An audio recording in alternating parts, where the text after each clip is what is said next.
go.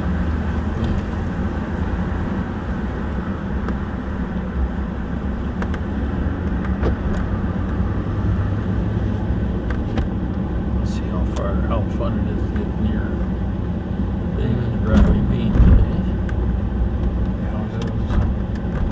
Need a spotter, you never know. Yeah.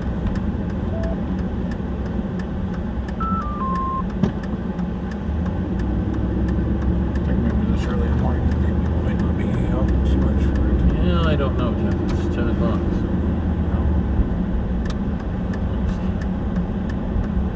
We are having fun again,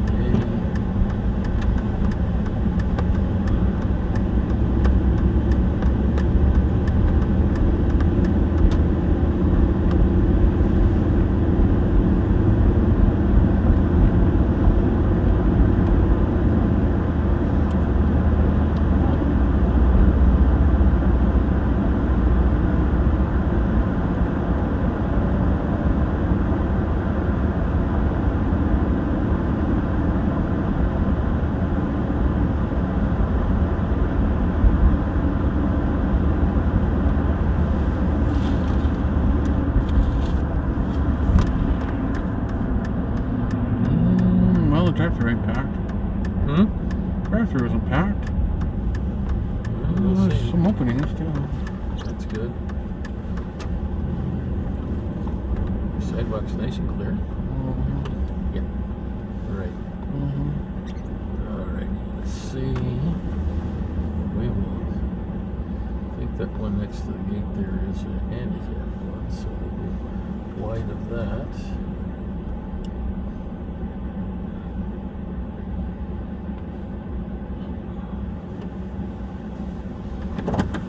Let's see.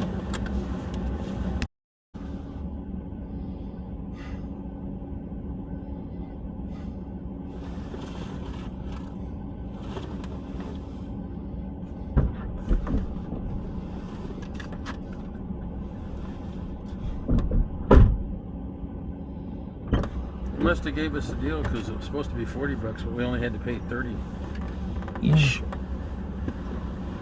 Did Dan work? I didn't see him. Did they give you a military discount too? You know, it could be. I don't know. I don't know. All right, off to the Legion.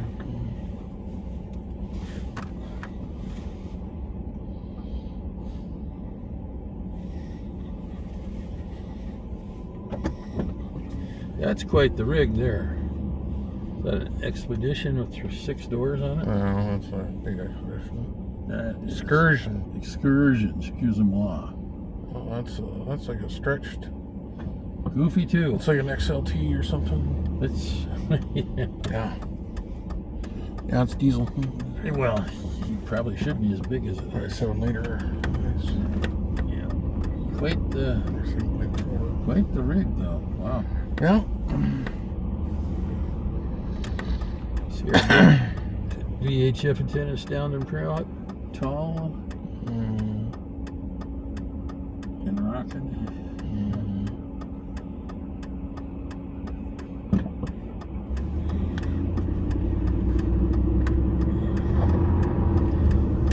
That's a little icy there.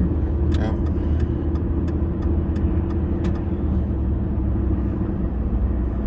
Well, that worked out fine.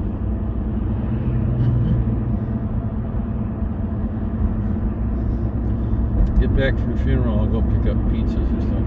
Okay. And we'll go from there, whatever else we do. Cat litter would probably be a good thing. She doesn't ever hardly stir the gravel around. So. No, you're just digging up the wall. I know it's. Yeah, well. I think she tries to get the stuff off her paws and things. Yeah, that's probably a good idea. That's why she does that, I think. Yeah, I hadn't thought of that. Good idea. That's just a guess. I could be wrong, Well, the other cats used to sling it everywhere. but dig the chain on. Well, just made it Snowy, yeah, trying to clean up the mess. Snowy used to try to dig the chain on. Well, I don't necessarily blame you, especially I usually probably left it in there too long.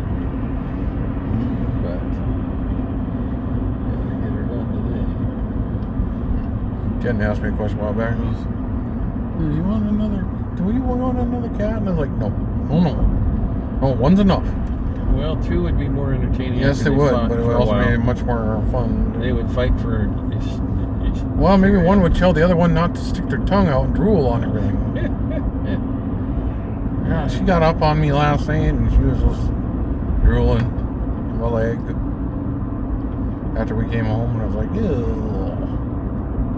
Well, she's probably not as healthy as she used to be. I don't know about that. She's pretty fast though. When you throw a treat, oh god, she's takes off like a rocket. I think she likes playing. Well, I was thinking about getting a laser pointer for her. Oh yeah. And just let her burn off some of that energy. Yeah. We don't have any laser pointers in the house, though. That aren't hooked to guns. Yeah. Well, no, yeah, but I mean, we don't have any laser pointers that have batteries. No. Well, if you've got them, I might have the batteries. And if not, I can probably get the batteries. But just buy a $9 one and let it run. Yeah. I thought about trying to find some of these ones that run on like AAA's or AA's or heck, just a USB rechargeable one would be nice. Funny how a lot of things have gone to that now. Yep. The charging ports in the pilot are not the fastest, but they are charging points. Yeah. Put the power cable for the auction machine in the console so it wouldn't get lost. There's a 20 amp red DC power cord underneath the seat. The one we bought in Montana from Radio Shack. The ones you can't find anywhere, hardly.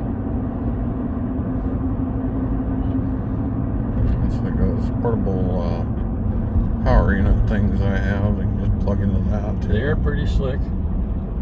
The rock is pretty cool too. Rock? That power rock that you can warm. Oh, that Ever Max, whatever it is. You can warm your hands or you can tap power out of either one. Oh, the hand warmer. But for me, it's a power supply. But yeah, it could well, be, yeah. But it could be a very nice one. Yeah, you can use it for that too.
Early. It's just my early. Yep.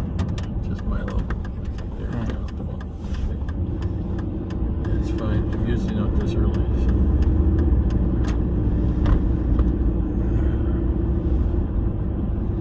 Just means we'll leave early.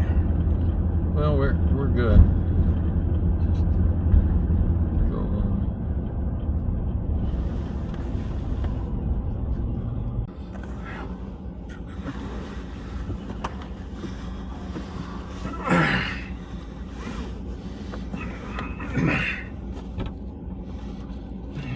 Okay.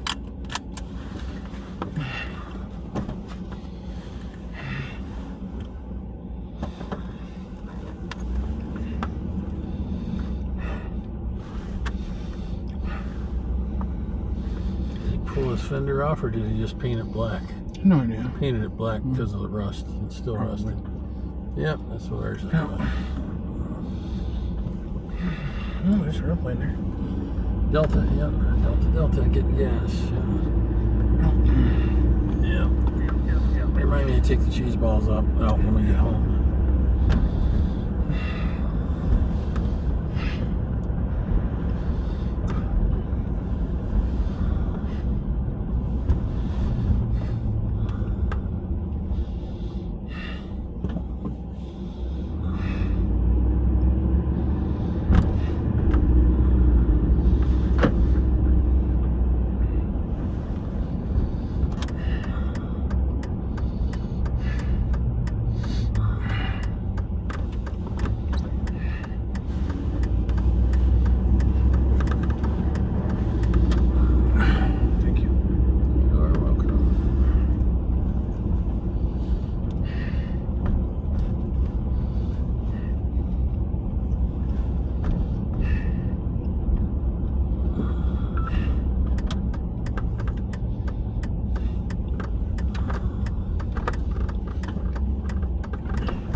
Well, they got satellite dishes up on the roof of those are the houses. They're not the.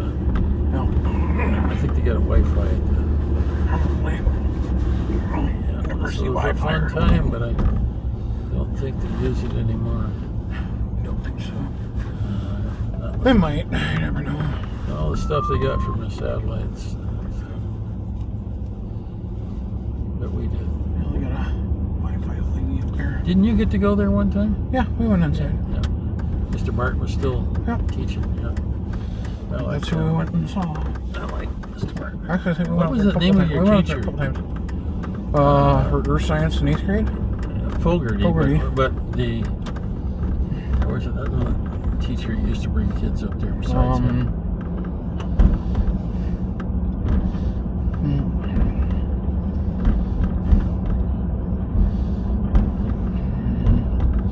Seventh grade was biology, so we didn't do that.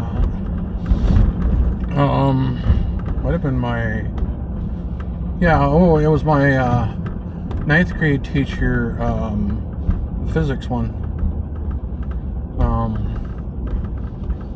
Mr. Struby, I think it was. Yep. He's the guy with the Chopping missing hands fingers. up in the blower, in the snow blower. I stuck him in the snowblower. Yeah, that would hurt. No.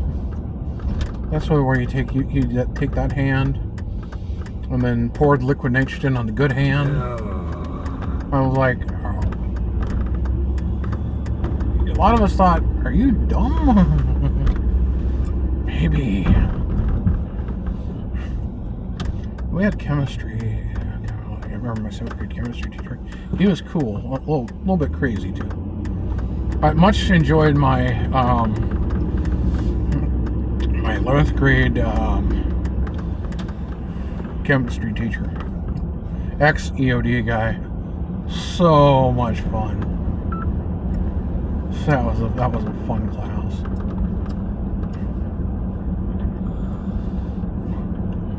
What book are we using? We're using the Army EOD manual. No, probably. We were. That's what we were using. The textbook that the school provided. He says, oh, this is great and everything, but it's not going to teach you the real world. I'm going to teach you the real world. It's like hands out copies of the Army EOD manual. I'm like, oh, that's fun. Somebody piped up, says, so when are we disarming a landmine? It says page 47, how to disarm a landmine. He says, we won't be doing any of those, but I might bring some training ones in to show. Okay. I think he did. I think he brought a training one in to show us. This is how you do it, but you know. You have to know if it's been sabotaged or not. Yeah. You got to be careful. It says, yeah, if you ever go to war and you step on one of these things and you hear a click noise, stop. You are dead. You just don't know it yet. Well, if you hear a click noise, stop. Don't move immediately. Now, if you hear a double click, it won't matter because you won't be around for the double click. I said, unless you get lucky, it might just blow your leg off. Who wants to come out and drag you out? Well, no one, because you're standing in a minefield. Yeah.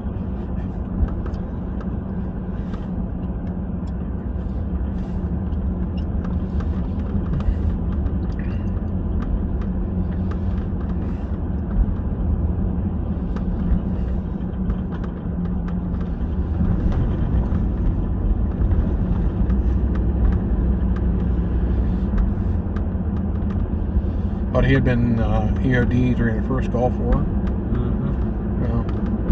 He said the Iraqis would do weird things with minefields. He said some places in the desert, they just put one landmine. Yeah. And then one person steps on it and either it explodes or it doesn't explode. And then the whole people, then they have to spend the next hour digging for these possible landmines that may not be there. Yeah. And it said what they would do, they would really trick people is they would take big rocks and they'd wrap them in tinfoil because it would give a return on the detector as being something reflective, and then they would spend time trying to dig that thing up. Delay them. Yeah. And then maybe 20, 30 miles down the road, they might throw 3 more of them and do the same thing. I'm like, well, that's interesting. So they didn't have a lot of resources, so they were trying to make stuff up as they're going along. It works pretty good sometimes. There's like a delaying action. I was like, well, that's interesting. Yeah, it works. It works. Don't think I don't think I'm ever going to Iraq. They're saying, well, the problem is there's still a bunch of these things laying out there from the war. Trouble with all those minefields is there. I hate minefields. Yeah.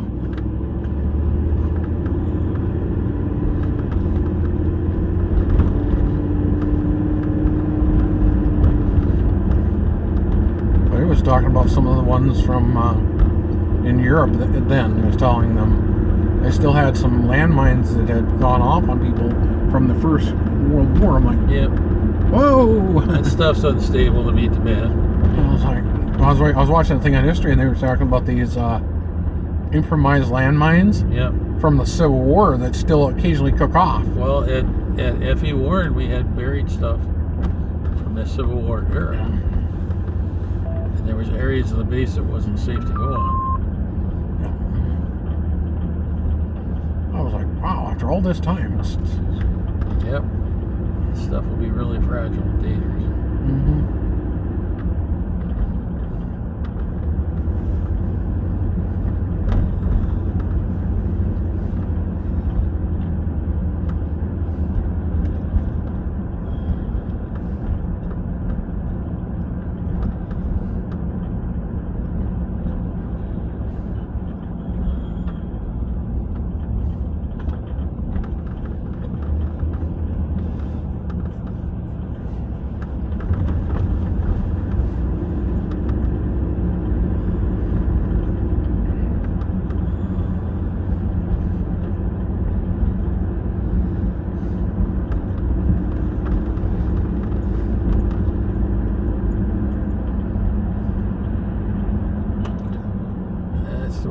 Last night because of we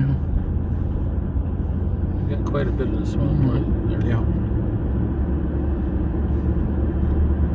That's why all the cars are parked at the other side watching. Yeah. Oh yeah.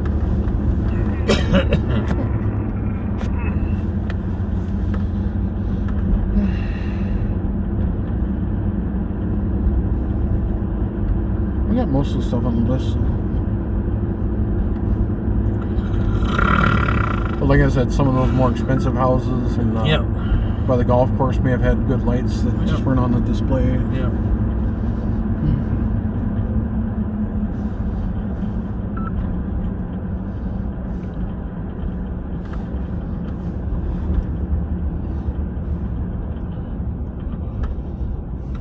Oh boy. Tard monster's out. Well, I'm fine now. You know, edit my video and hit upload and just go to sleep.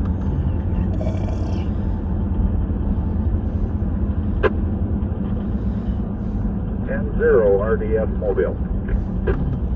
Sounds really good. This over here weren't too bad this place. Ugh.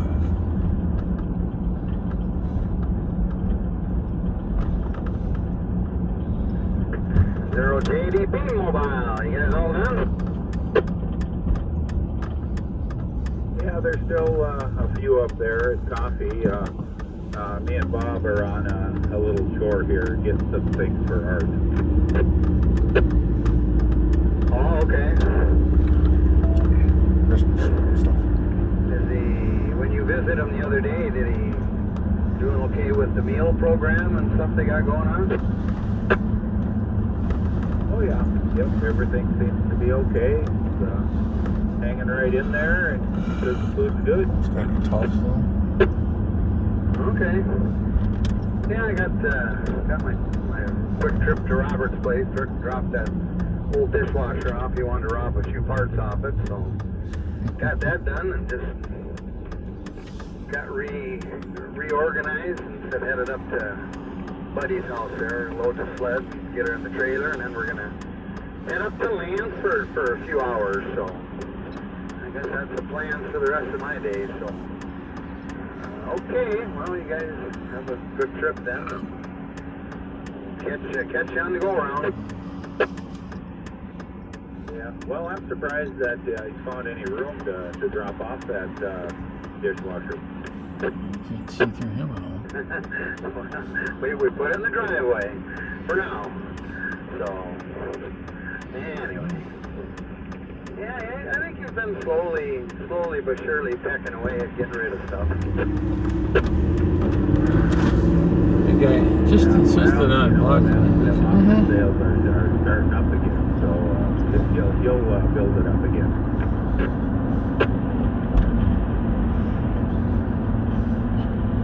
About Bob, is Bob with you, or what's going on?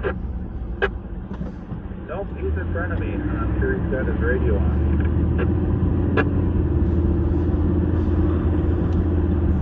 OVX, you got 2 meters up?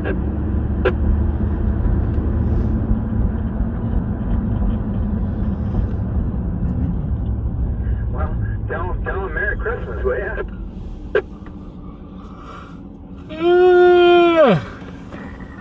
Looking in his back window, apparently he doesn't have his radio on. Whiskey Zero, OBX. Hey Bob, you got your radio on?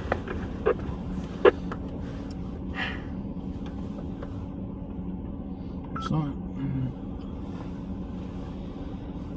Guess not. He doesn't want to talk to me either.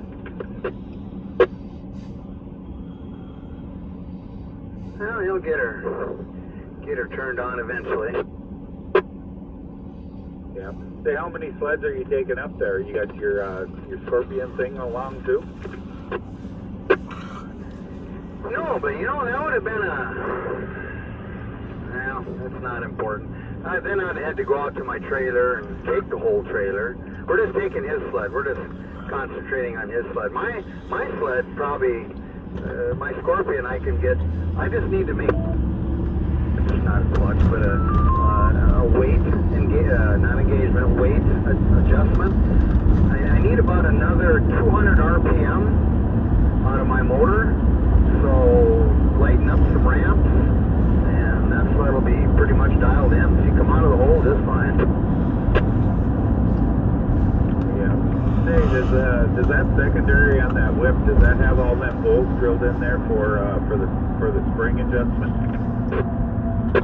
Not them old sleds, no. That's I mean, yeah. Otherwise, I could dial it up with a secondary spring, for a couple hundred RPM. But no, it's just one hole. That's it. Yeah. Well, I thought the whips had the multiple holes in. That was kind of common with some of the hot rod sleds. But otherwise it's just a blue, red, yellow, black, whatever color spring you put in there. And then, you know, the different holes increases the RPM for a little bit more, you know, faster shifting. Oh, 359 for diesel here. And whatnot, but no, this is only, this is the Sting, not the Whip. This is the 80 Sting. But, yeah, that's just, we'll just have to, I'll just pull the clutch weights and I don't know if I'll ever race that sled again. Once I get my Mercury going, my 250 Twister, I'm going to race them two against each other. If somebody carries the comparable weight, and whichever sled is the fastest is the one that I will race and finally tune on. Yeah, interesting. Yep. And I don't know which one would be fastest. You know, the Scorpion's a 440 fan, and the Mercury is a 250 liquid. So, but they're both classed in D stock, D delta for drag racing. So, what I said was, and I got beat by a buddy of mine racing a Skidoo 5500, the Blizzard. But this driver that raced against me only also weighs 125 pounds. Yeah, well, that's a lot of difference compared to you at 300. 300. Well, if I weigh 300, you got to weigh 310. Yeah, Donovan Nygaard's buddy that beat me on his Skidoo. Oh, he's been racing it for years. It's been dialed in, and you know, I mean, we just put that Scorpion together. You do that. So I did run pretty damn good for my first shot out. I beat Goheen's son on the fan-cooled Twister. So anyway, fastest and go from there. But I